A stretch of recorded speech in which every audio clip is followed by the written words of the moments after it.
Dzień dobry.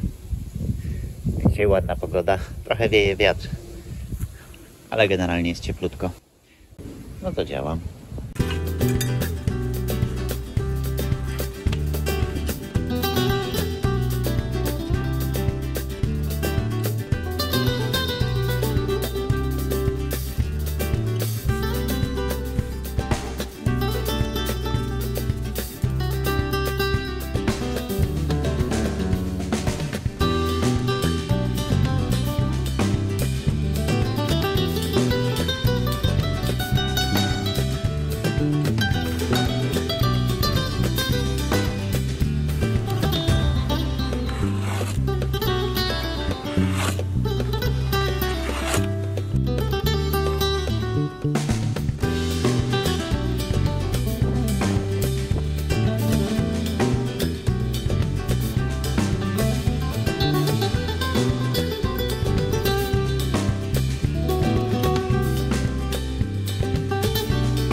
No dobra,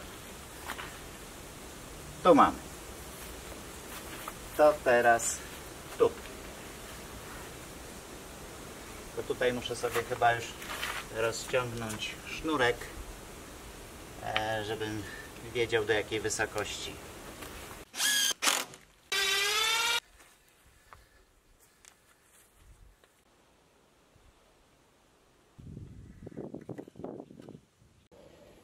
No dobra, dobrałem kamienie. Zajęło mi to prawie 2 godziny. Ale tu już mam tą warstwę finalną. Tu mam pierwszą warstwę, będzie jeszcze pewnie 1, a może 2. Całe szczęście, że gra jeszcze lato z radiem, to przy muzyce jakoś to przyjemniej poszło. Ale to jest chyba najbardziej pracochłonne przy tym murze, żeby właściwie dobrać kamienie. Jest południe, zaraz mi tu pewnie wejdzie słońce, ale może zdążę to jeszcze wymurować. No to działam. Na zdrowie. Dziękuję.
No to ten fragment, jeśli chodzi o kamienie, mam zrobiony. Można już będzie zacząć układać cegły. Tu też wymurowałem. Trochę mi zabrakło zaprawy i już tutaj nie wykończyłem. Nie chciałem rozrabiać następnej taczki, bo miałbym tego za dużo i by się zmarnowało. Także tu mogę dobrać kamienie na następną warstwę. A co do tej końcówki, to trochę się skłaniam do tego, żeby wymurować to z bloczków fundamentowych, z bloczków betonowych, bo to jest ta część, która będzie wewnątrz domu, tej dobudówce. Teoretycznie te kamienie będą widoczne, te bloczki będą widoczne, no bo w tej przybudówce chcę obniżyć poziom podłogi, tak żeby tutaj zyskać pod tym daszkiem troszkę więcej miejsca. Ale w sumie to jest pomieszczenie gospodarcze, więc nawet czy bloczki, czy kamienie to... Dobra, ale na razie przerwa, a ja pójdę do stawu kąpielowego, bo tam mam małą pracę do wykonania. Straszam, że od soboty ma być załamanie pogody i deszcze. Także mimo, że mi się akurat nie chce tego robić, to muszę wykopać tutaj rowek wzdłuż tego wyższego brzegu, aż tam za pompę, aż do tamtego narożnika. Tak, żeby woda, która spływa tutaj z tej części, nie wpływała mi już do stawu, bo dużo roboty jednak jest potem, żeby tą glinę stąd wybrać. Także wolę już się zmęczyć i wykopać. Na szczęście mam teraz tutaj cień. Czyli zrobię rowek, a potem wypełnię go żwirem. I mam nadzieję, że to załatwi, rozwiąże problem. No to działam.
Konam 32 stopnie, a 18. Nie, zrobię przerwę, Jutro rano to dokończę, będzie chłodniej.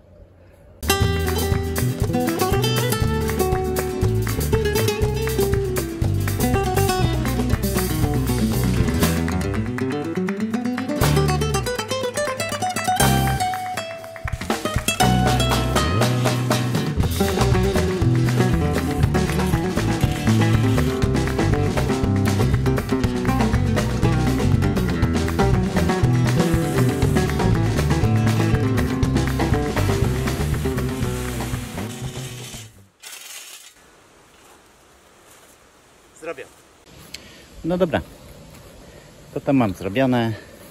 Mam nadzieję, że woda, a głównie glina już do stawu nie będzie mi wlatywała. Wieje dzisiaj. Jest bardzo gorąco, ale wieje. Na trawę i część gliny z tego wykopu przy stawie przywiozłem tutaj, przykryłem ten żwir i cegłę i gruz. Ale jest delikatna warstwa, mam nadzieję, że to szybko przerośnie trawą. Ja dosieję trochę łąki kwietnej i w zasadzie cały ten pas tutaj wzdłuż tej burty, tej skarpy będę miał zasłonięty. To teraz będę mądrzejszy. Najpierw posieję, potem zwałuję i dopiero zmoczę wodą. Miałem wrócić już do murowania, ale niestety wyszła mi pilniejsza sprawa. Kończy mi się woda pod prysznicem i potrzebuję przyczepę, żeby pojechać do straży pożarnej i zabrać sobie pełnego mauzera znowu czystej wody. A do tego potrzebuję przyczepy i muszę ją opróżnić. Dobra, no robię to już porządnie, wyczyszczę od razu te cegły z zaprawy.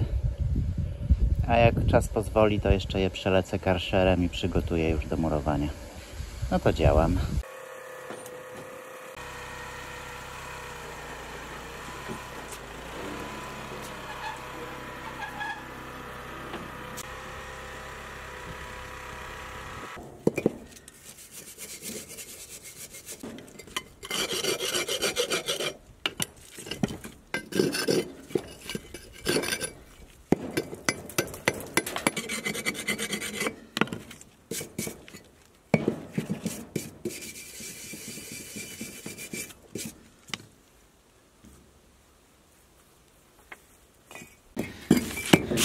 Pewnie byłoby szybciej, jakbym założył szczotkę na diaksa i tym, ale wtedy będzie tyle kurzu, że już wolę tak ręcznie.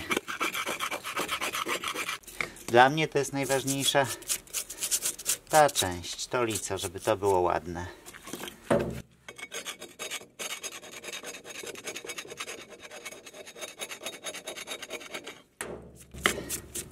Bo tylko to będzie widać. Zaczynam od tego, że patrzę, czy ta strona jest ok. Jak jest ok, to czyszczę. Jak nie jest ok, bądź jak cegła jest pęknięta, to raczej tylko z grubsza i odkładam na bok. No tu jest w miarę ok. Dużo się chyba urodziło takich malutkich jaszczureczek. Pełno ich obserwuję. Ona ma zagonkiem jakieś 5 cm. Ostatnia.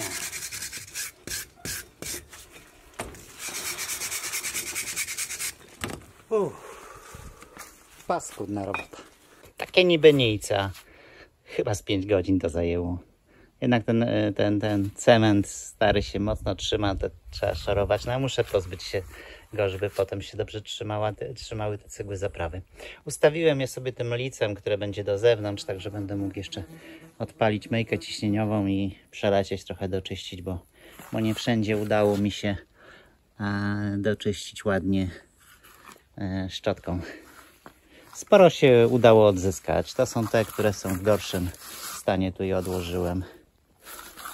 A tu są te, które się jak najbardziej nadają. Z 80 sztuk pewnie jest. To jeszcze mam w domu pewnie z 50 sztuk cegieł i to będzie koniec. I wysycha źródełko.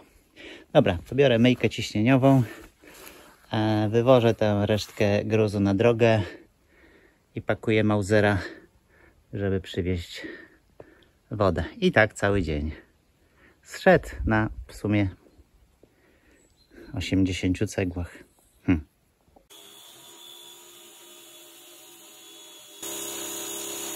No i dobra.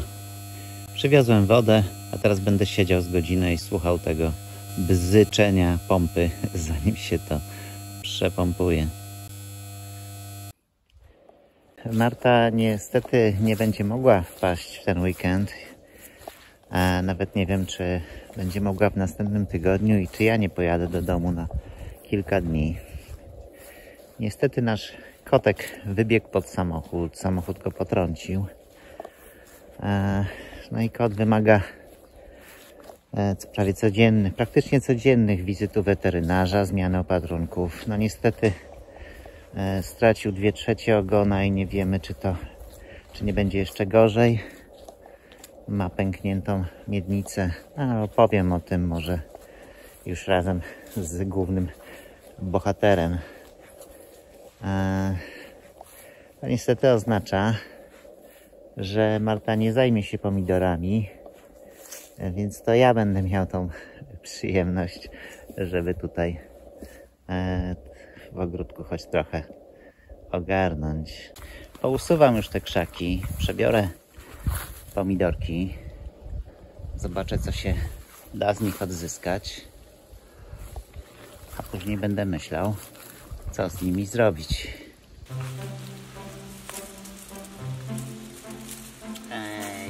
A czemu pani nie wiązała na kokardkę?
No i dobra, zebrałem wszystkie pomidory.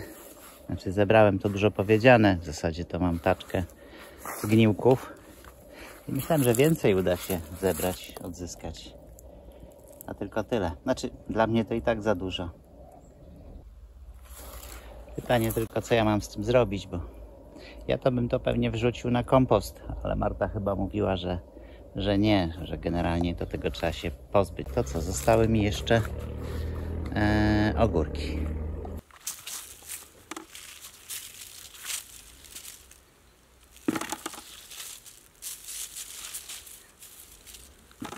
Część to niestety już pójdzie na kompost.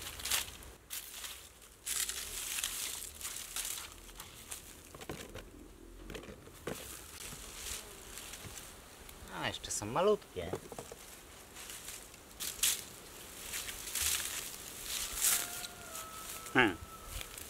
Twarde, ale ja wiem.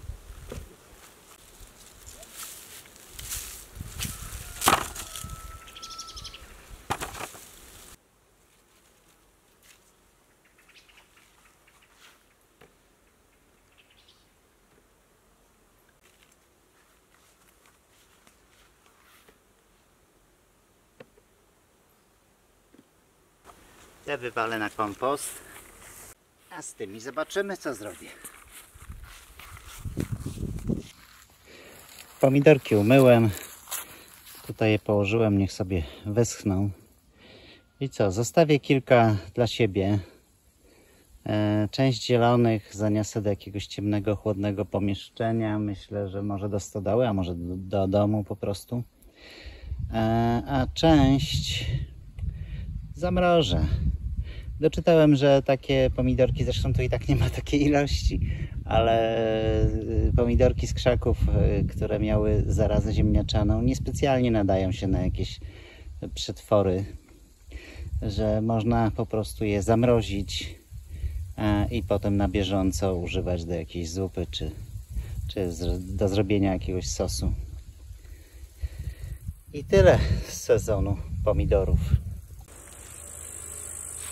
Słuchajcie, na przyszłość to umówmy się co do jednego.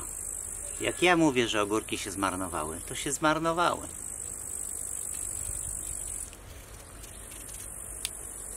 Dobra?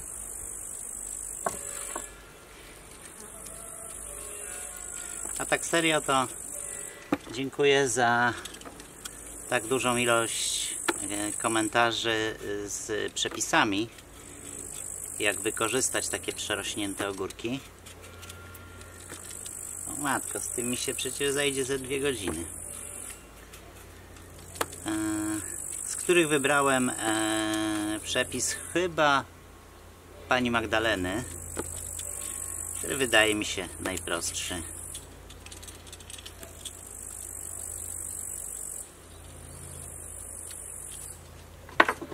Czyli wystarczy tylko zetrzeć ogórki na tarce, a to by się łyżeczka przydała.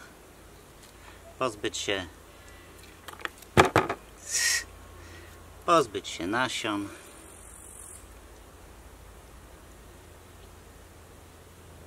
Jejku, to tu są potrzebne 3 narzędzia. Ups. Czyli wystarczy zetrzeć na tarce, wystarczy. I z odpowiednią ilością soli przełożyć do słoików, do tego chyba czosnek. Do tego chyba czosnek i trochę kopru. I to już jest wszystko. I trzymać w jakimś chłodnym, znaczy przez parę dni, przez chyba 3 dni należy to trzymać w ciepłym, te słoiki, tak żeby ruszyło kiszenie czy fermentacja. Ale niektóre tak łatwo nie wychodzą. A następnie już przełożyć do zimnego miejsca. No w moim przypadku to będzie lodówka.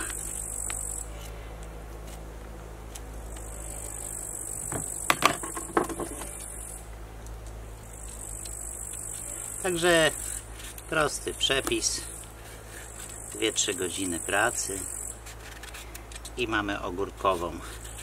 I niech mi tylko ktoś powie, że nie lubię ogórkowej. Całą zimę będziemy jedli ogórkową. No dobra, to ja się włączę za godzinę.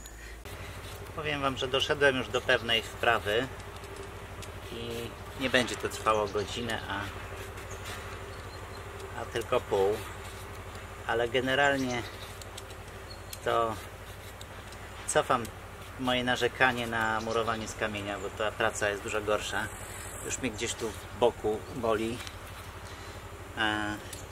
Nadgarstek też. Także ja wolę jednak murować. Robię taśmowo. Najpierw obieram kilka ogórków. Potem je rozcinam.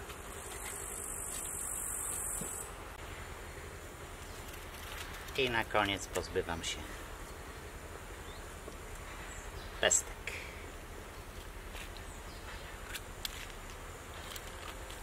Ostatni. Następna atrakcja. Tarcie.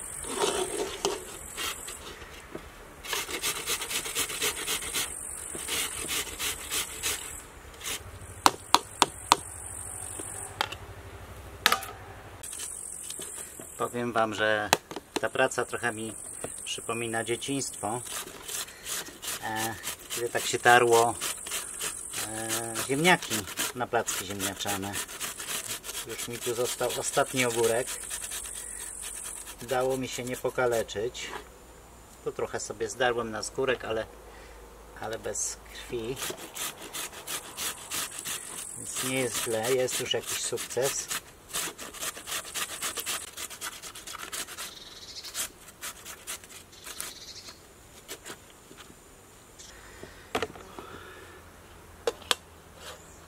Tu jest prawie 2 litry i tu jest 5 litrów. Prawie 7 litrów.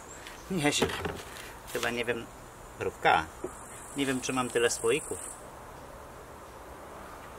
Dobra, to teraz trzeba to posolić. Skawalona tam są. To musi być sól niejodowana. Sól kamienna niejodowana. Dobra, mają być 2 łyżeczki stołowe takie z lekkim czubem. Mniej więcej 1 łyżeczka na litr.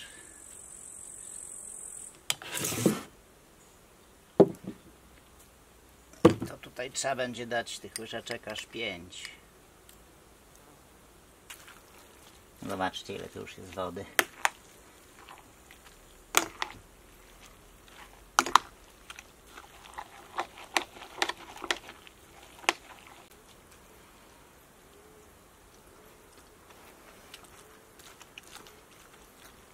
Chyba jest ok z tą solą.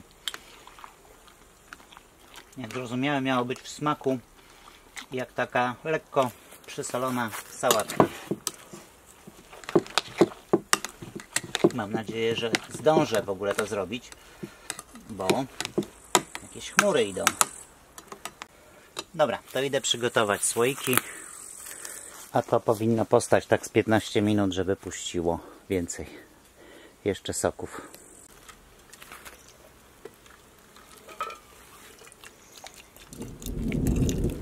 Oho, burza idzie, trzeba się pośpieszyć.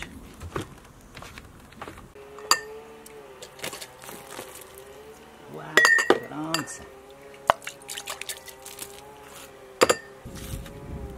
Na dno wrzucam po 1 czosnku. Trochę ziela angielskiego. Po 2-3 te. I koper, tylko ja mam koper już taki ususzony. On nie będzie taki aromatyczny. A w międzyczasie to ładnie puściło soki.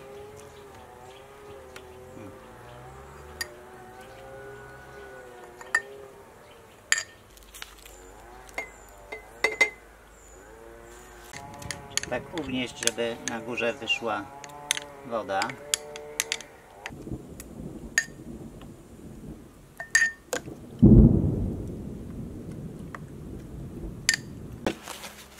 No dobra, to pozostaje już tylko zakręcić. Wkoprze sobie te nakrętki.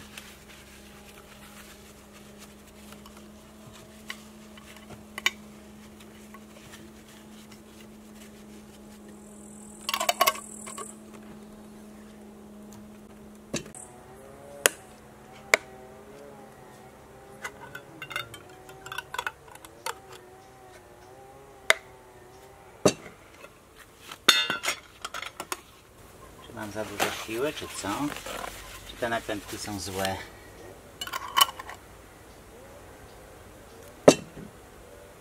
A nie, okej.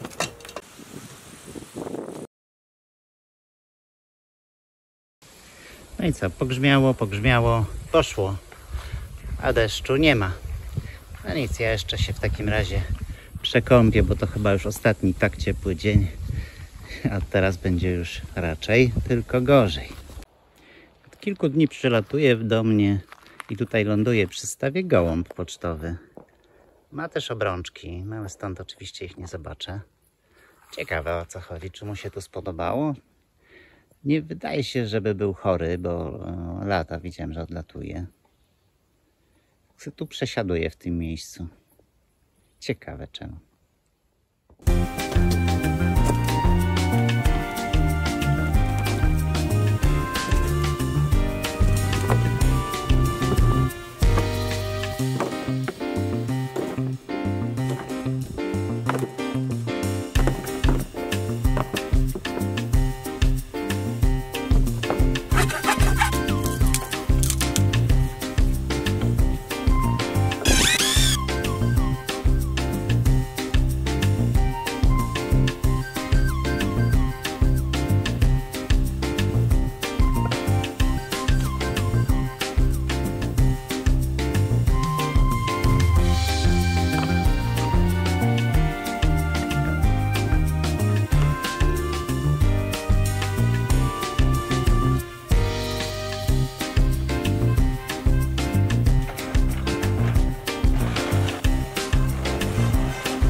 Odwrotnie.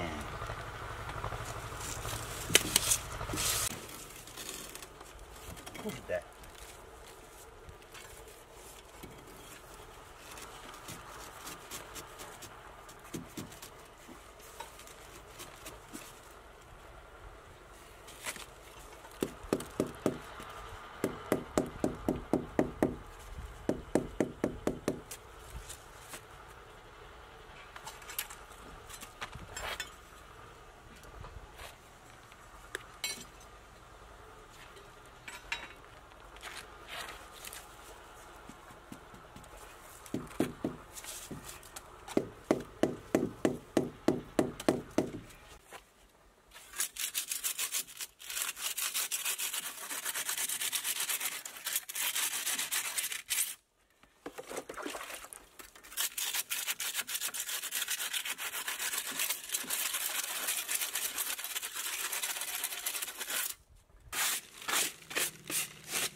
No dobrze.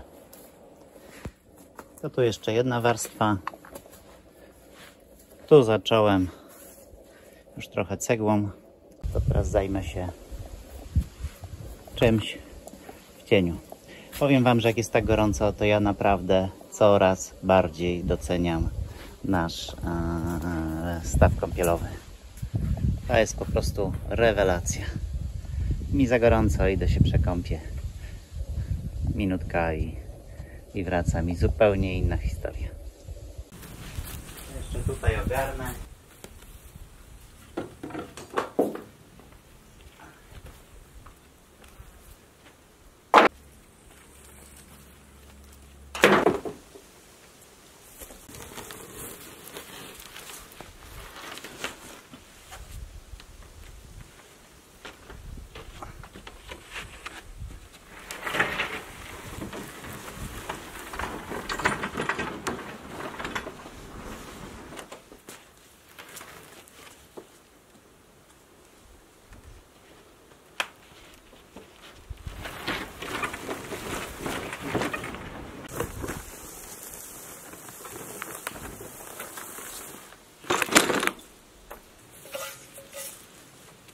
Kurde, przecież to jest dobry garnek.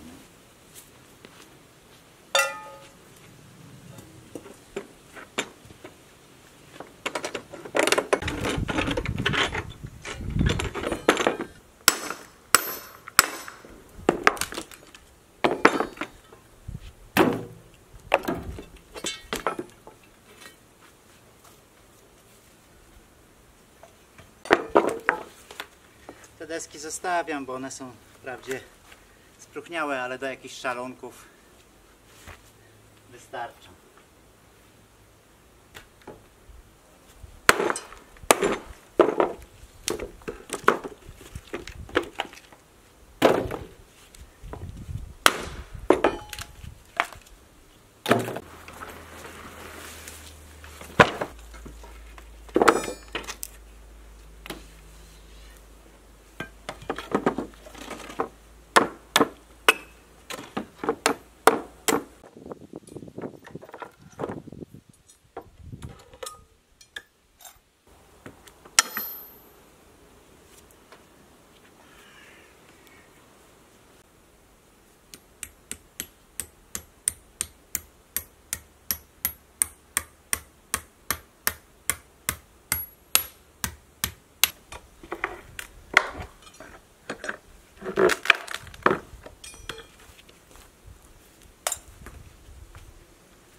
Tych jeżyn mamy tak dużo, że mimo, że podjadam, robię sobie galaretki owocowe, upiekłem ciasto nawet z jeżynami, to i tak nie jestem w stanie ich przejeść.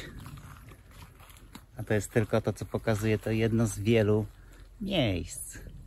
Sporo jest też w takich miejscach, że ciężko tam się dostać. Pomyślałem, że może choć trochę pozbieram. Zrobiłem sobie takie urządzenie, żeby zaczepić ten słoik na szyi, bo jednak lepiej do zbierania jeżyn mieć obie ręce wolne.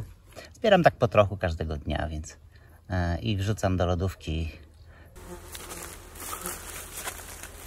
Ta praca to mi trochę przypomina czasy szkoły podstawowej. Jak tylko zaczynały się wakacje, to zaczynały się też jagody w lesie. Brało się słoik, nie słoik, tylko butelkę po mleku najlepiej i do lasu na jagody. A potem mama robiła z nich jagodzianki. Najgorsze tylko w tym wszystkim to były, pamiętam, komary.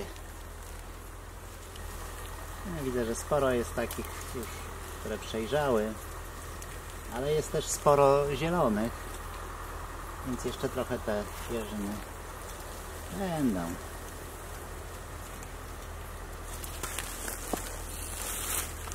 Całkiem szybko to idzie. Godzinka i słoik napełnię. Chyba, że się znudzę.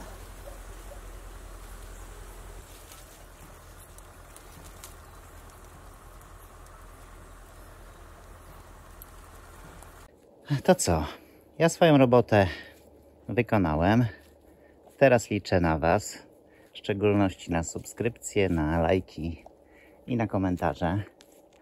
Dla tych, którzy oglądają, do tych, którzy oglądają nas na telefonach komórkowych, mam taką prośbę, bo YouTube udostępnił nową funkcję. Tuż przy znaczku polubienie jest taka funkcja podbicie. To podbicie to jest coś nowego i YouTube bardzo na to stawia, więc im więcej takich podbić, tym większa szansa, że nasz film wysoko pójdzie w rankingach.